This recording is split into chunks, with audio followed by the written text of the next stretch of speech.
ঠিক হৈছে গেছ এয়া হ'ল আজি আমাৰ ৰাইজৰ ৰুব মানে এয়া ৰুৱনি আমাৰ গাঁৱৰ তুলি আছে চ' আমাৰ গাঁৱত প্ৰতি বছৰে এনেকৈ খেতি কৰা হয় সেইকাৰণে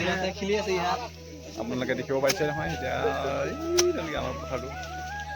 আমাৰ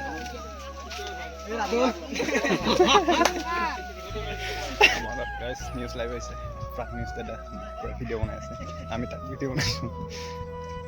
আপোনালোকে প্ৰাক নিউজত চাব পাৰিব ভিডিঅ' শ্বুট হৈ আছে গাইজ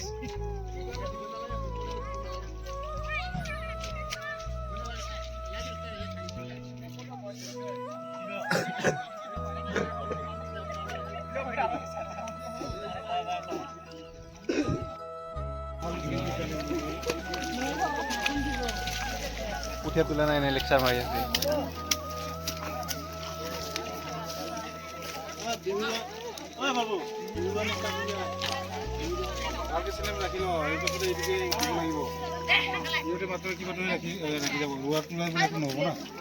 ভালকে ভিডিঅ' বনাই মোবাইলটো ভাল হ'ব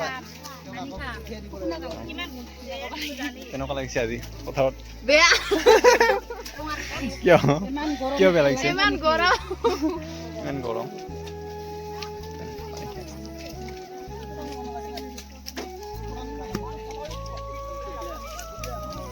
আমাৰ নিউজ লাইভ দাদা আপোনালোকে প্ৰাক নিউজত চাব পাৰিব আপোনালোকে প্ৰাক নিউজত চাব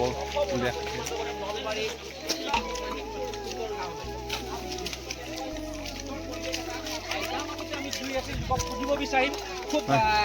ভাল লগা দৃশ্য হয় এই দৃশ্য যি আপোনালোকে বছৰ বছৰ এটা পৰম্পৰালৈ পৰিণত হৈছে এই যিটো পৰম্পৰা আজিকালি দুষ্প্ৰাপ্য হৈছে দুৰ্লভ হৈ পৰিছে আধুনিকতা ধান কুমিয়াত লোক এনেধৰণে পথাৰলৈ নহাৰ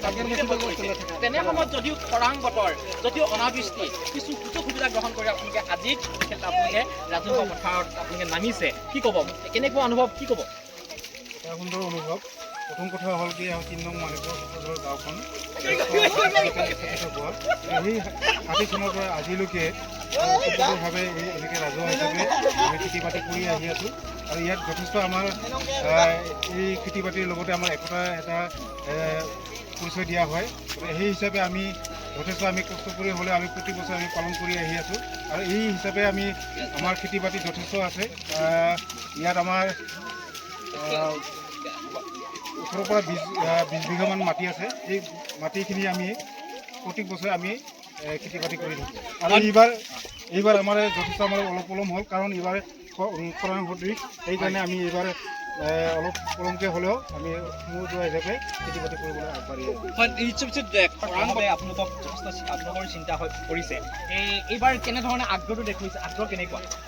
এতিয়া খুব মানে বতৰ খৰাং এতিয়া তাত আমি চিন্তিত হোৱাৰ কাৰণ এতিয়া থাকে তথাপিতো আমি গাঁৱৰ ৰাইজে একত্ৰিতভাৱে আমি ৰাজহুৱাভাৱে আমি মেচিন মানে মটৰ ব্যৱহাৰ কৰি পানী পুখুৰীৰ পৰা সিঁচি যেনেকৈ নহ'লে আমি খেতিখিনি কৰিম বুলি ভাবিছোঁ পিছত মানে ভগৱন্তই দিয়ে নিদিয়ে সেইটো তেওঁৰ কথা নিশ্চিতভাৱে আগৰ গতিকে এই ক্ষেত্ৰত আমি এই মানে ডক্টৰ ভূপেন হাজৰিকাৰ গিৰিখাত মান ক'ব বিচাৰিছোঁ আমি হে মোৰ ধৰিত্ৰী আই চৰণতে দিবা ঠাই খেতিয়কৰ নিস্তাৰ নাই মাটি বিনে অসহায় দয়া কৰা দয়াশীলা আই খুব সুন্দৰ এটা তেখেতলোকে এই মুহূৰ্তত ভূপেন দাক স্মৰণ কৰিছে এই সকলোসকলে এনেধৰণে আলি পাৰ সুন্দৰ আলি পাৰ দিছে নৱপ্ৰজন্মসকল দিছে আপোনালোকে গাঁৱত নাই বহুত জেগাত নাই লোকসকলে এনেধৰণে প্ৰভাৱ নাইকিয়া হ'ল আপোনালোকে এদিনৰ কাৰণে যে নামি যায় কি ক'ব অনুভৱ কেনেকুৱা আমাৰ খুবেই ভাল আৰু আমি ৰাইজে প্ৰতি বছৰে এনেকৈ আজিৰ পৰা ১৯৬০ চনৰ পৰাই আমি ৰাইজে এনেকৈ খেতি কৰি আছোঁ সমুদ্ৰভাৱে আমাৰ মাটি প্ৰায় ১৮ পৰা ২০ বিঘা মাটি আছে আমি প্ৰতি বছৰে এনেকৈ আমি খেতি হিচাপে নহয় আমি এটা উদযাপন হিচাপে আমি চবে আহি ইয়াত নিশ্চিতভাৱে এটা যিহেতু ক'ব লাগিব এই যিটো তেখেতলোকে ইয়াত খোৱা বোৱা পৰ্ব চলিব, ইয়াত তেখেতলোকে আনন্দ পৰ্ব চলিব। মই মহিলাসকলৰ দৃশ্যও দেখুৱাইছোঁ, কি এটা পৰিৱেশ এটা সকলোৱে আচলতে এক প্ৰকাৰ যি এই গাঁওখনত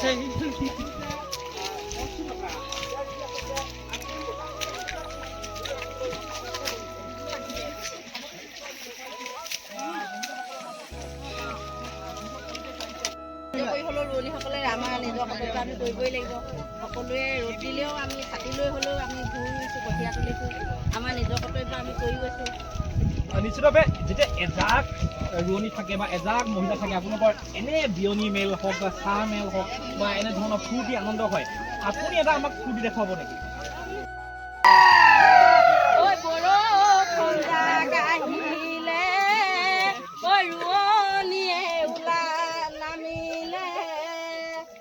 পথাৰত ঐ হালোৱা সকলে ওলাই ঐ আহিলে, ঐ ধেমালি কৰোগৈ বুলি।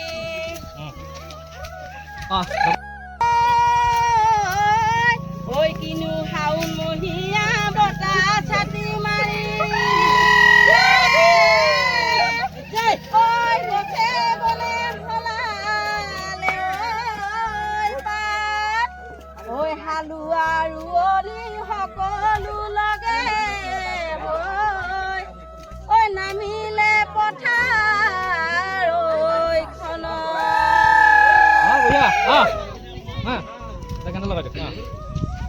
হাই হাই হালৰে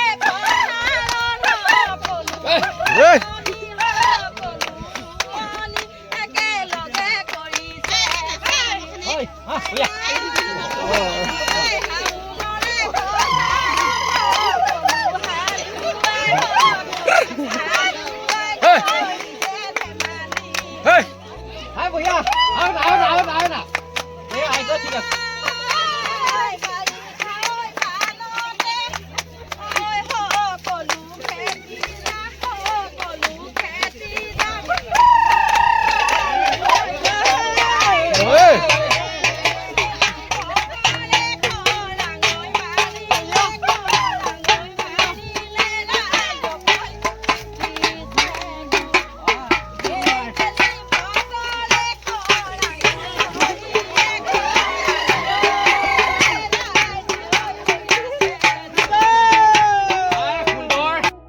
জাক জাক ৰোৱনীয়ে পথাৰত নামিছে, হালোৱাই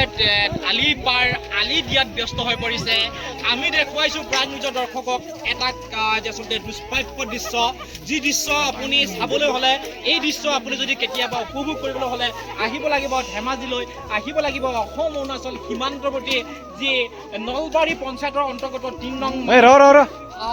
যি সূত্ৰৰ গাঁৱলৈ। এনেধৰণে গাঁৱৰ যে সকলে সঁচাকৈ কৃষক সঁচাকৈ বনোৱা আৰু চিন্তা কৰিছে যে নৱপ্ৰজন্মক কেনেধৰণে কৃষিৰ জৰিয়তে আচলতে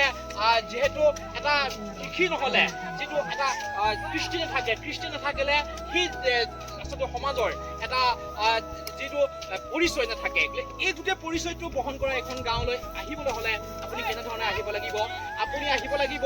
যদি গোগামুখ হৈ আহে, গোগামুখৰ আপুনি কৌপাদনেদি আহি নলবাৰী গাঁৱলৈ আহিব লাগিব। আপুনি মৰমী তিনিআলি যদি হৈ আহে, আপুনি জয়ৰামপুৰ হৈ এই স্থানলৈ আহিব পাৰিব। মুঠতে এনেধৰণে এইখন গাঁৱে বছৰে বছৰে আপুনি লগ পাব শাওণৰ পথাৰত, আহাৰৰ পথাৰত আৰু আঘোণৰ পথাৰত তেখেতে নাচি লগ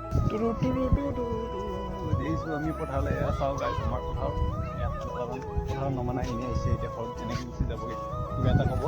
ৰাইজে পথাৰ আহি এনেকৈ পাল মাৰি আছে। আমাৰ কাম বহুত আছে, অকল পথাৰ কাম নহয়, ইফালে এফালে মানুহ নিজৰ পথাৰ আছে হয় নেকি? ইফালে সেইফালে মানুহ। আৰু আজি খাবৰ কাৰণে কি অনা হ'ব? আজি একদম ধুনীয়া ভেৰাইটিজ খানা আজি। ঠিক আছে, আমি ইন্তজাৰ কৰি আছোঁ। ঠিক আছে। লাগিছে এই পালমৰাটো কৈ আছোঁ মই বল।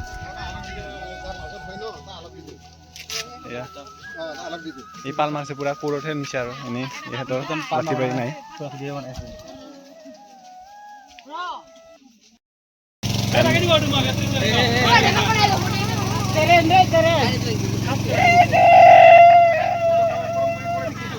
জাগাত লৈ যা।